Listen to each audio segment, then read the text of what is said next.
Camcat Publishing presents Curse Undone by Brandie June. Narrated by Kathleen McInerney. Fly out into the world and make your own living, the wicked queen told them. Fly away like big birds without a voice. But she did not harm the princes as much as she meant to, for they turned into 11 magnificent white swans. With a weird cry, they flew out of the palace window, across the park, into the woods. The Wild Swans, 1838, by Hans Christian Andersen, translated by Jean Herschelt. Prologue. "Is that natural?"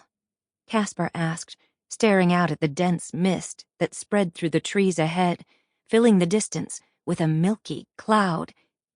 He had never seen a fog appear so suddenly, nor so thickly, but he had never lived in the Biowood forest, not the way Nor had.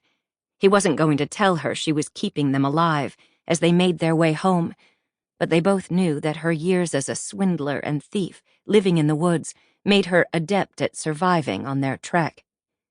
Casper was well aware that he would have poisoned himself the first day of their escape from the Fae, had Nor not yelled at him to drop the wild mushrooms he'd gathered, the ones that to him looked so similar to the ones the royal chefs would sauté in butter and serve with garlic back at the Rose Palace.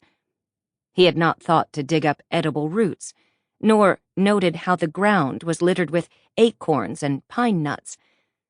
And until Nor pointed it out, he had not seen the wild asparagus, chicory, garlic grass, and clover that grew in abundance. All things Nor had noticed with familiar ease. He would have admired her skills, appreciated the protective way she watched out for him on their way back to Renalis, would have loved learning this new aspect of Nor, had he not walled off his heart to her. The sting of her trickery was still sharp as knives. It was easier to focus on their survival and escape. He could ignore the rip in his heart till they were both safely back at the Rose Palace. Nor met his eyes for only a moment before she followed his gaze.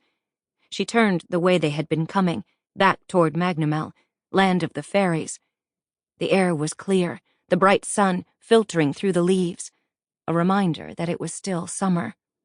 Her brows knit in concern as she turned back to the gray fog. Sample complete. Ready to continue?